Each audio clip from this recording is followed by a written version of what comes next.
Hello everybody and welcome to this first exegesis session. Our passage for today is James chapter 2 verses 14 to 26. James, of course, is tricky. We think it shouldn't be. It is after all a letter that's got 54 imperatives. So he is, quote, interested in practical Christianity. I'm not sure that's a terribly helpful description, actually. It implies that other Bible writers aren't interested in being practical. When, of course, all Bible truth is applied truth. All of our sermons have got to be practical. But we think a practical letter like James ought to be easy to preach, and then we discover it's tricky. One thing that makes James tricky is the so-called disagreement with Paul. This passage, says one of my commentaries, is the most controversial passage in the book, and it would be regarded in some circles as the most problematic portion of the entire New Testament. Luther, of course, famously called James an epistle of straw, after Paul's description in 1 Corinthians 3, where he talked about different people's work being built with gold, silver, precious stones, wood, hay, straw. Straw at the end of the list. James, in other words, is pretty much inferior. Because what James says here is that we are justified by our works. Whereas Paul is at pains to say that's just not true. For example, in Romans 4, where he's talking even about Abraham, just as James does here, and Paul says he was not justified by what he did. And here is James saying that he was justified by what he did. So which is it? Well, we don't want to spend a whole sermon discussing how to harmonise James and Paul. We want to listen to what God says here to us in this bit. And yet it seems like just too big an elephant in the pulpit to just ignore it. But at least our passage does seem to have a fairly straightforward structure. So we've got in verse 14 an announcement of the topic of this passage. It is all about faith and works. Christians need to have two things. A, they need to have faith, and B, they need to do works. And you don't really have A unless you're also doing B, because faith without works, or A without B, is, well, verse 20 says it's useless. Verse 26 says it's dead. It is the worthless religion of chapter 1, verse 26. And then James gives us 4 examples to make the point, 2 negative examples first. So the first one is verses 15 to 18. I suppose you might call this the sort of the faith of the armchair watcher-on, who doesn't really do the good works he should. He's got no B. And the second negative example are the demons, verse 19, who similarly have faith but clearly no works, A minus B. And then we get 2 positive examples. The first one is Abraham, verses 21 down to verse 24. Somebody who A had faith and B did works, and his faith plus his works, we're told, is complete. And the fourth example is Rahab, who is another A plus B positive Bible example. So if you like, you've got the question to set it up, and then 2 negative examples and 2 positive examples. And I guess the application would be something like, we mustn't have a lip service faith like demons. Instead, what works are we doing? We must be a B as well as an A Christian. And in particular, verses 15 to 18 here, the works that we must do are to care for the poor. A theme sentence for this passage might be something like, don't just say you believe,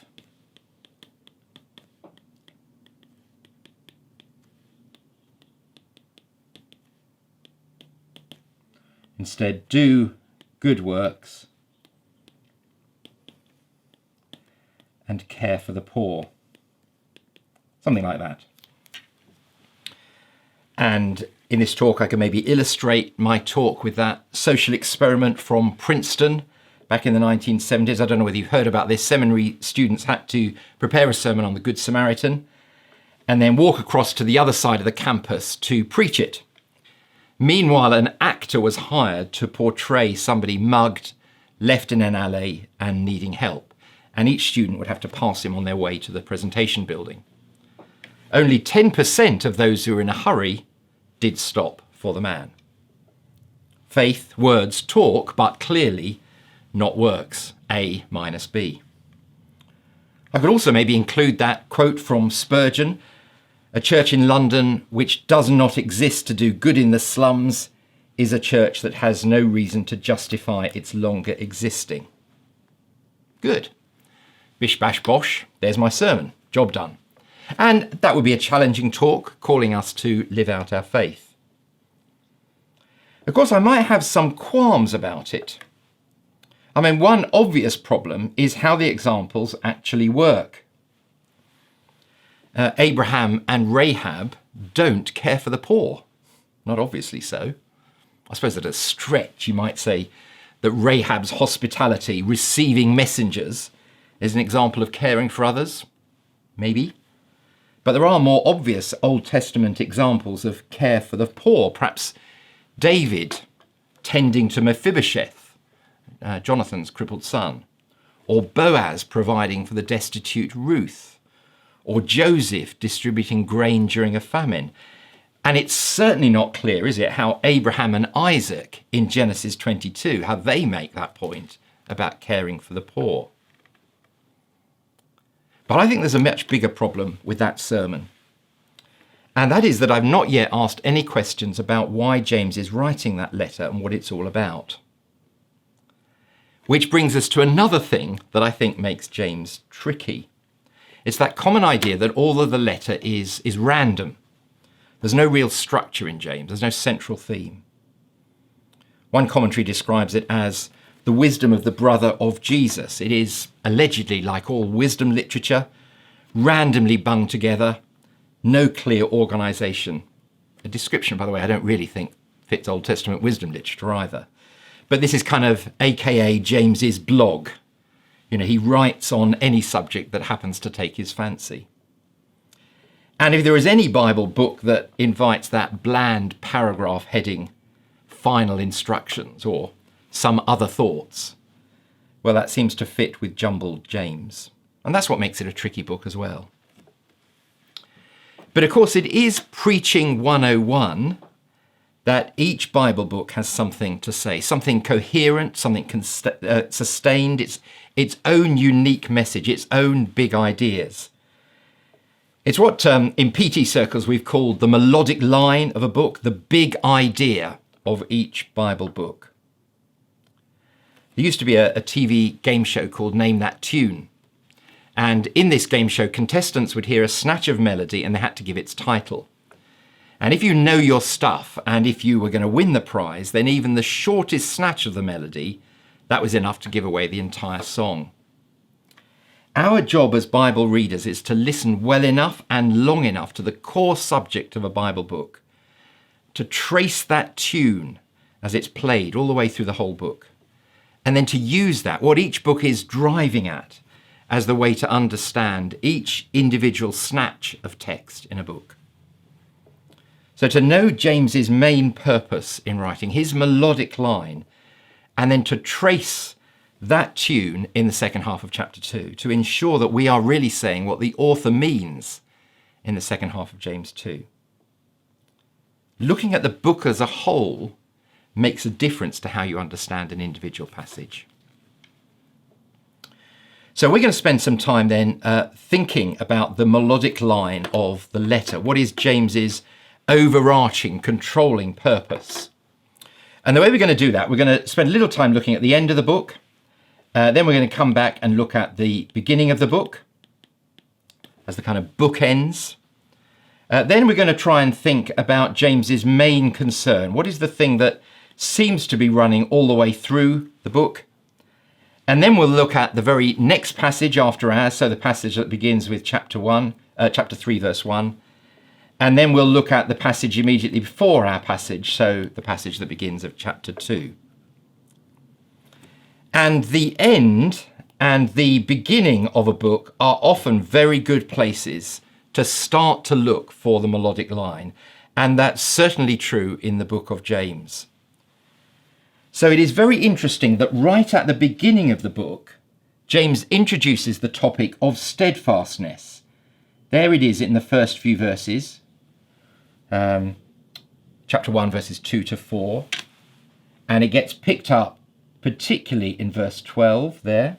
Blessed is the man who remains steadfast under trial. And then that same idea gets picked up towards the end. So chapter 5, verse 11, you'll see there the idea of steadfastness. It comes twice there.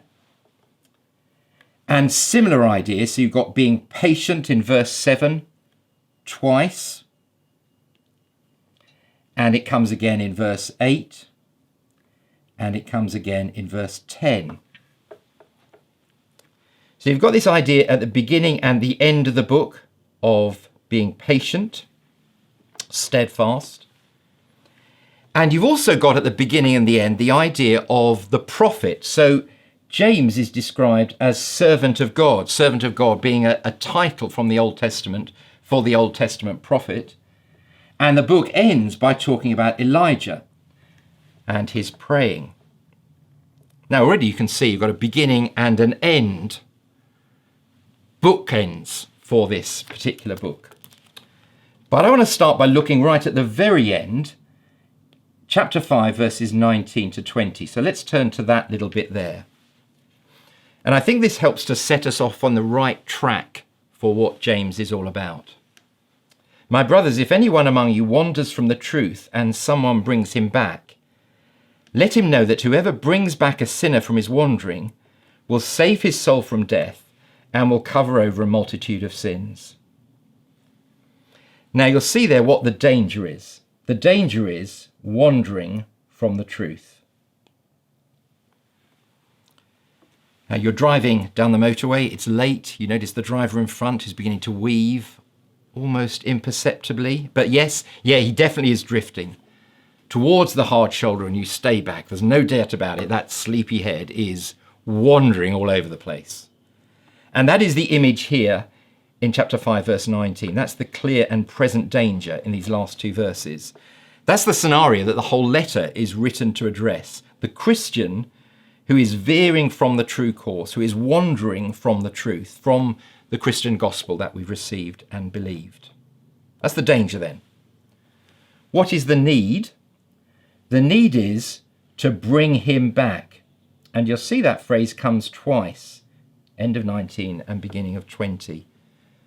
You need help to come back. There needs to be a search and rescue helicopter sent to find the wanderer and to bring them back. Who is that person who's going to do the bringing back? Well, it's interesting, isn't it, what it says? Someone brings him back. So actually anybody could do it. We are our brother's keeper, our sister's keeper. It's the responsibility of every Christian, because Christians are family. If somebody wanders, if somebody brings them back. And what's the result then of bringing back somebody who's wandered from the truth? Well, the result is that that sinner's soul is saved. And what a result that is, because look what the sinner's soul is saved from in verse 20. You see where sin leads? It leads to death. The sinner's soul is saved from death. That is eternal death. Not just the death we all die at the end of our lives, but here it's the opposite of salvation. You're either saved or you face death.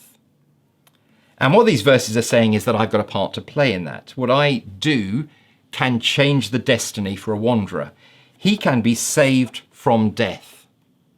Now, obviously, we can't be each other's Jesus, the Saviour, the architect of somebody else's salvation. But we can save somebody from spiritual death. And that's why it's such a crucial ministry to do what these verses say, to be sinners bringers back, to be wanderer savers. We are the soul salvation society. Now, what is interesting is that some of those ideas from these last two verses in chapter 5 come earlier in the letter, back in chapter 1. as if to frame the big idea of the letter. So come to chapter 1, verse 21, and you'll see here the idea about souls being saved. Put away all filthiness and rampant wickedness, and receive with meekness the implanted word, which is able to save your souls. Same idea as at the end of chapter 5. And chapter 1, verse 16 introduces the idea of wandering. Do not be deceived, my beloved brothers, where the deceived word here is exactly the same as the wandering word in chapter 5, verse 19. So it means something like, don't be led astray, my beloved brothers. And in chapter 5, if any one of you is led astray from the truth. Now let's stick in that bit in chapter 1 for a moment, because those verses that we've just seen, so verse 21, the word which is able to save your souls, and verse 16, don't be deceived, don't wander, my brothers, they are part of a paragraph that runs all the way through from verse 12. And there's a picture that runs all the way through this paragraph, which is all about the birds and the bees. It's the facts of life. It's all about sex. Look down to verses 14 and 15, first of all. Can you see it there in verse 15? So verse 15 talks about desire. When it's conceived, gives birth to sin. And sin, when it's fully grown up, brings forth death. It's a picture of how worldly thinking works. It begins with seduction. Don't you fancy me? Don't you want me? Desire for a forbidden fruit. A thought gets implanted. Or I think in this metaphor, a sperm gets implanted. And bingo. Fertilization, conception, embryo, baby, birth. Verse 15, desire gives birth to sin, and the little baby sin grows up to be a killer. Now it's exactly the same metaphor down in verse 18. Can you see it there? How does God bring us forth? How does God give birth to a Christian? How does that take place? Well, it takes place by the word of truth, says James. And in verse 21, by that word being implanted. So the potent word received into our bodies, implanted there, that inseminates us and brings forth, well, brings us forth as, verse 18, a child, a first fruit, a firstborn, the oldest of his new creation. We are brought forth by the word of truth. Elsewhere in the New Testament, we know what that word of truth is. Colossians chapter 1, verse 5 tells us that it is the gospel. Ephesians chapter 1, verse 13 tells us that the word of truth is the gospel of your salvation. And I take it it's the same here in verse 18. It's God's gospel word that comes down from him, from above, God's seed implanted to bring about new birth. Now, some of you will know I've had 6 children, so I know a little bit about how this works. I understand the picture here. From our desires comes a whole family of children. Sin and death. From the word comes a whole family of children brought forth by that word of truth. Now, what is the point here? Well, it is, verse 16, don't be deceived, led astray, wander from the truth, because wandering leads to death, as chapter 5, verse 20 says. And you see how chapter 1 is saying the same kind of thing. There is worldly thinking and there is wordy thinking. Worldly and wordy. And they come from 2 very different families. And if you think they fit together around the same family meal table, well, They really don't. One leads to death, and the other leads to life. They could not be more different. Now, getting this feel for the bookends that frame the whole book helps us when we come back to our passage. If we zoom in here from what we've seen elsewhere, from the beginning and the end of the book, and look at our very first verse here, we can now see that this question is not an incidental question. Can that faith save him? That is right at the core of the letter. The letter that begins and ends by talking about being saved. And right here in the middle, it's a question he's asking about being saved. And it is being saved from death, as we've seen, and that's an urgent need. And here in chapter 2, using exactly that same vocabulary of being saved, James is asking what kind of faith saves? Saves from death. What kind of faith leads to life? That is a central concern for James. You see, there is desire that leads to sin and that leads to death. And there is the word that leads to new birth and to life. Those are the two destinations, death or life. And the route to life is by the gospel. That's what we've seen. The word of truth that saves our soul. That word implanted into us. But we've said that there's something that threatens that saving. There is a clear and present danger, the danger of wandering, as chapter 5 puts it, or being deceived, as chapter 1 translates it. So still wanting to get clear on James's melodic line, what is this deception? What is the danger? And in a word, the danger is double-mindedness. Or literally, actually, two-souledness. And we're talking about our souls being saved. This is talking about the divided soul. The actual word double-minded comes just twice in the letter. Here is one place, chapter 1, verse 8. And the other place is chapter 4, verse 8. And we're going to understand it by looking at those two places, but the idea runs all the way through the letter. And remember, looking at the book as a whole makes a difference to how you understand the individual passage. So getting this overview is going to help us with understanding our passage. So let's go to the first of those places then, James chapter 1, verse 8. And the first occurrence of that word, double-minded. Somebody who is double-minded, we're told, is unstable in all his ways. And each time James uses that word double-minded, he gives us a picture to help us understand what it's like. And here it comes in verse 6. The picture is a wave in the sea that is driven and tossed by the wind.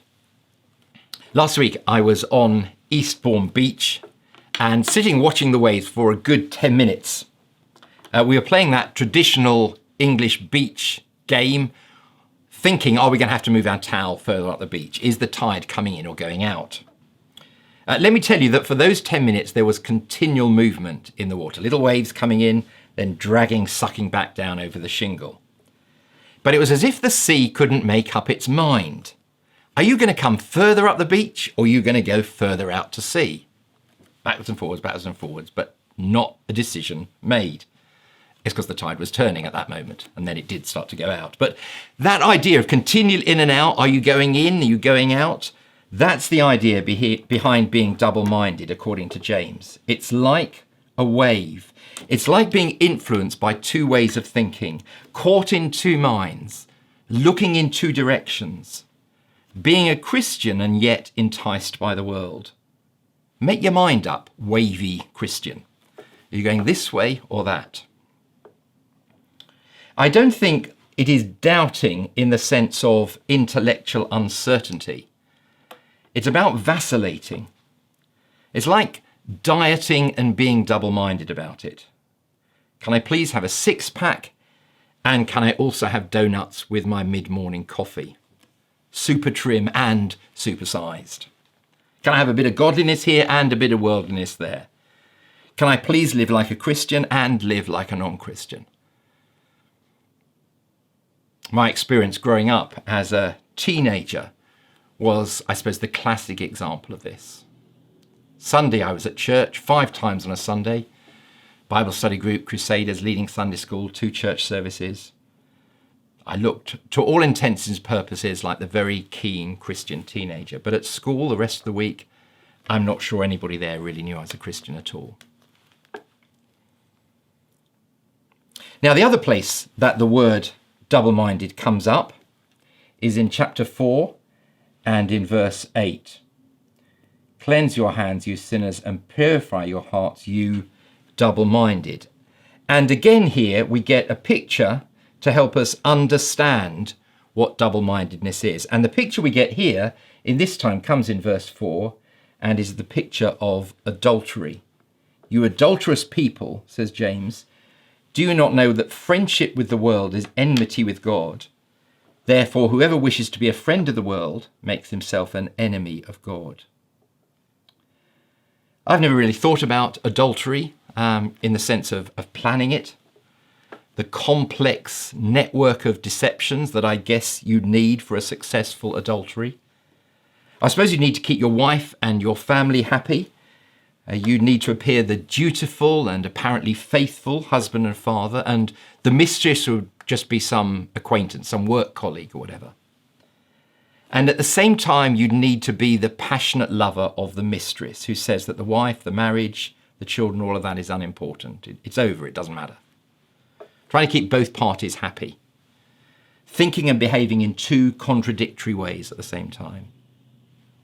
Now, I hesitate to mention this. I wondered if it was inappropriate for an EMA talk. It is an awful thought. It makes me go cold all over. And I only mention it because that's exactly how James talks.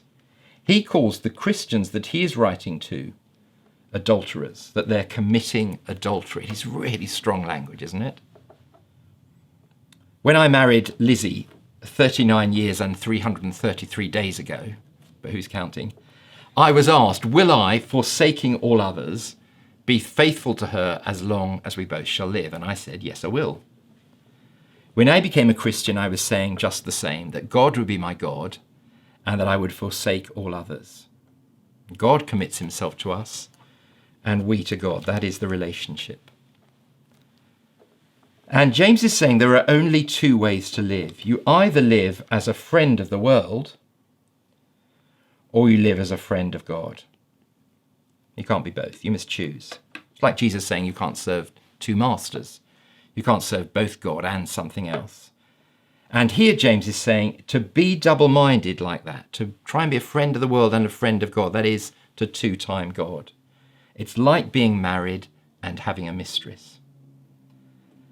And that's why it bothers God deeply when he sees us wandering, flirting with the world, attracted, seduced by our passions, backsliding like that into the arms of so-called worldly wisdom. And we're told that he yearns jealously over us. Passionate with longing, he pleads with us to be rid of the mistress, holding forth his wounded hands. Draw near, he says to his bride. He wants us back as his friend. Now, again, this matters for our passage in chapter 2, verses 14 to 26. I spent quite a bit of time on this theme of double-mindedness, this danger of double-mindedness. It's important that we hear this melodic line and hear it clearly in order that we pick up a snatch of that melody in our passage. I wonder if you noticed it here. Look at the end of verse 23. Can you see it there? That snatch of melody? That Abraham was called a friend of God. And of course, that is the imagery of chapter 4, verse 4, isn't it? That's the metaphor that was given to you to describe double-mindedness. Being a friend of the world, friend of God. The pure and undefiled religion is to be a friend of God only. Abraham, I take it, and for that matter, Rahab as well, they are being held up, aren't they, as examples of friends of God. They are people who are not double-minded then. Now, I have 10 commentaries of James on my bookshelf. Of those 10, 8 of them make absolutely no link whatsoever between chapter 2, verse 23 and chapter 4, verse 4. 8 out of the 10, no mention at all. They hear no common melody. Number 9 notes the similar language, but think they've probably got nothing to do with each other. The 10th agrees that there's a link. It suggests just in passing that Abraham in chapter 2 is the supreme example of chapter 4, verse 4, but then the commentator gives 4 times as much space to link to phrases in other intertestamental literature. But if double-mindedness is a central idea, the danger for the wandering Christian, that lure and pull and desire for the world, and if the call is to stop being a friend of the world and instead to be a faithful, loyal friend of God, then this phrase here in chapter 2, verse 23, it can't be accidental. It's big. It must be there on purpose. James even adds it, of course. It doesn't appear in that quotation from Genesis 15. James has to make the link himself. And if we've got any antennae up for the tune of the book, surely this phrase is a snatch of something bigger. What Abraham did, the faith of Abraham, is the model for the Christian who might be led astray. Abraham is showing us, if you like, the faith that saves. How to save my soul, how the implanted word, that gospel word, produces the righteousness of God. It's how to be a friend of God. You could say the message of James is, do an Abraham. Don't be a double-minded, two-timing adulterer. Now, remember what we're trying to do. We're trying to attune our ears so they prick up at the sound of the book's melody. Looking at the book as a whole makes a difference to how we understand any individual passage.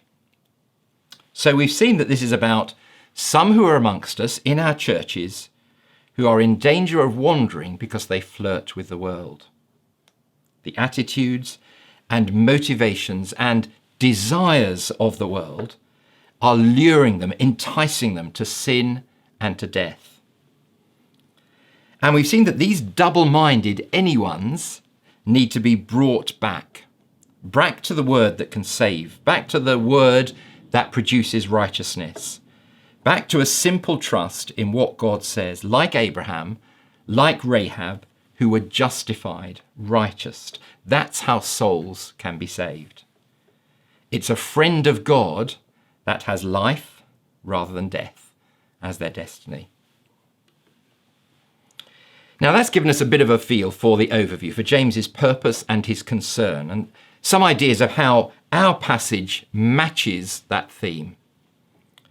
Before we end, we're just going to think about the two passages either side of our bit. So the immediate context of our passage. First of all, chapter 3. And if there is any doubt about our double-mindedness, if there is any thought that all that we're thinking about in this letter doesn't apply to me, if there's any pride that makes me think, oh, I'm not a wanderer, come and see Dr. James. When you're not feeling well, you go to see the doctor and the doctor says, show me your tongue. Because then look at your tongue and he can see what's wrong with you, or you've got an ingrained toenail or whatever, just by looking at your tongue. The tongue shows him what's wrong inside. And in this chapter, James says, stick out your tongue. Dr. James does his diagnosis, and what he sees are verses 9 to 12, down here at the end. He sees that we have a divided tongue, a forked tongue. And here's the point, I think, in James chapter 3, that our tongues show that we're double-minded.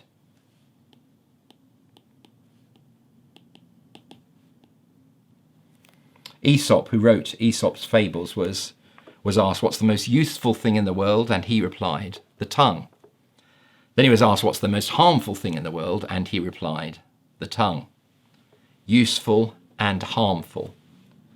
Or in verse 10, blessing and cursing. Shouldn't be like this, says James. Doesn't make any sense that it's like this, but it is. You've only got to listen to me to know that I'm a sinner. Travel with me in my car. There I am singing along to a worship CD and then shouting abuse when the driver in front of me cuts me up. If only you could hear what I say, well, you'd never want to listen to me here today. James is normally applied, I think, as, since the tongue is so powerful, we must control it. But I think the point here is actually we don't control it. Verse 2. We're not a perfect man, able to bridle our whole body. The tongue shows what we're really like on the inside. The tongue shows the doctor what's wrong inside. There's a Steve Turner poem that goes like this. Our mouths are where our minds come out into the open, so to speak. Or to change the analogy, what's down in the well comes up in the bucket. Think of me carrying a tray of coffee cups. They're all full to the brim, and I bump into somebody and I'm jogged. All the coffee cups spill.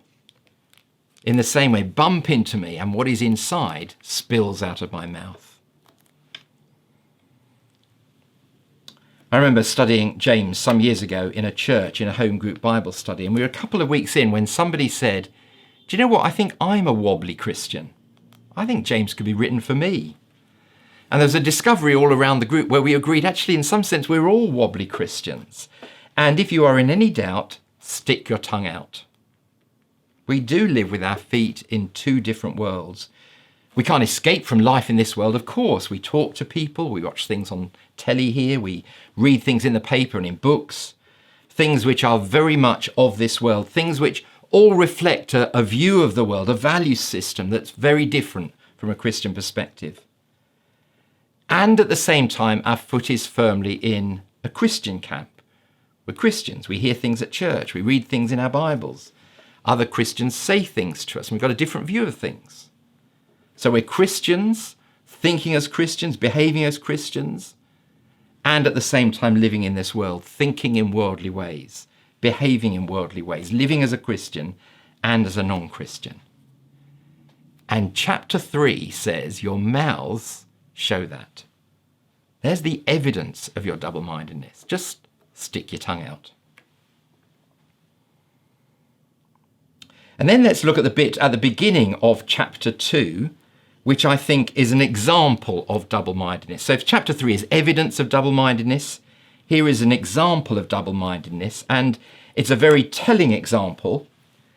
The example, chapter 2, verse 1, is about somebody who holds the faith in our Lord Jesus Christ, the Lord of glory. They certainly look like a real Christian. But when verse 2 happens, and these two visitors walk into church, into the back of our assembly, our church gathering, the synagogue, that's when all my innate worldly thinking comes out. I show partiality, favoritism. I treat some people as better than others. And when that happens, verse 4, have you not then made distinctions among yourselves? Or literally, have you not been divided within yourself? And that distinctions or divided word, that distinctions word there is the same as the doubts word in chapter 1, verse 6. In other words, here in chapter 2, the first half of the chapter, and immediately before our passage, we're back on the main motorway of the book. Have you not been double-minded, is the question in verse 4. Being Christian and being worldly. Have you not become judges with evil thoughts? With worldly thoughts, in other words, worldly thinking, that makes me judge people and show partiality even when I know that that is wrong. As a Christian, I should be, well, what does it say down at the bottom? I should be showing mercy. And instead, I'm showing partiality. Actually, that is a theme that runs all the way through the middle bit of James. What shows? So chapter 2, verse 1, show no partiality. Chapter 2, verse 13, showing mercy or not. Chapter 2, verse 18, show me your faith. Chapter 3, verse 13, by his good conduct let him show his works. It's not actually the same word translated show in all those places, but it is a consistent idea. It's not, am I doing good deeds, some random arbitrary list of good things that I ought to be doing. The question is more, what shows in my life? I've tried to think of some contemporary examples of this first bit in chapter 2, places where we are Christian and at the same time picking up worldly thinking and aping worldly attitudes, ways in which we are double-minded. Of course, that example here at the beginning of chapter 2 still applies, doesn't it? Showing partiality. For us, it might be more our attitude to fame. Yeah, perhaps it is still the moneyed, but even more so the famous. We're all partial to a bit of celebrity. Or perhaps our partiality is about race or class. We have faith in the Lord Jesus Christ, and yet we follow the Pied Piper of the world. The divided self, the double-minded Christian, caught in two minds. And I think, you see, this helps in our passage in chapter 2, verse 22, where we talk about Abraham's completed faith.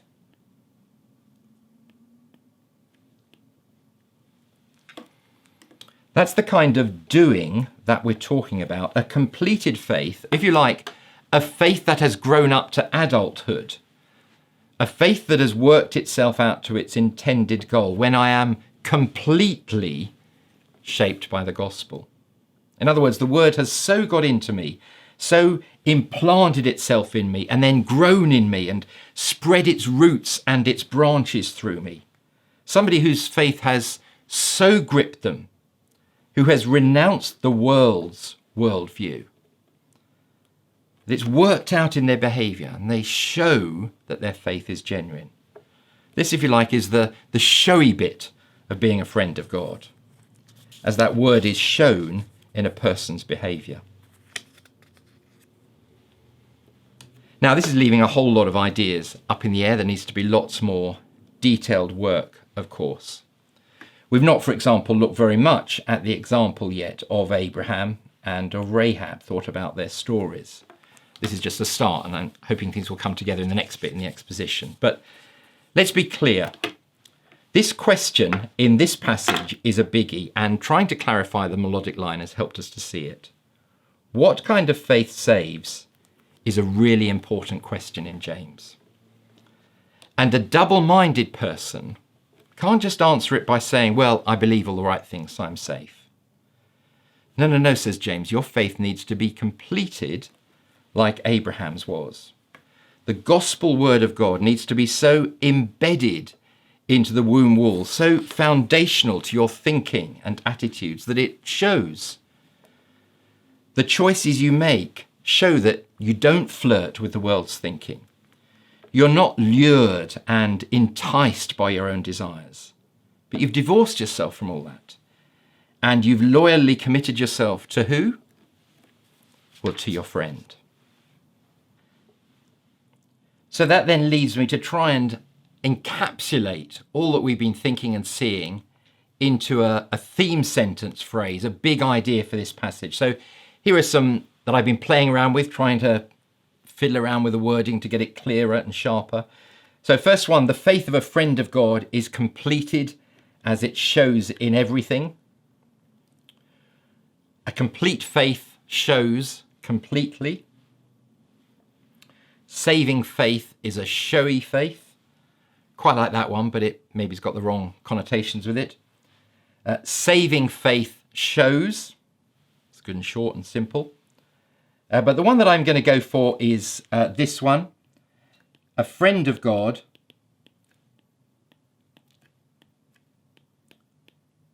shows their faith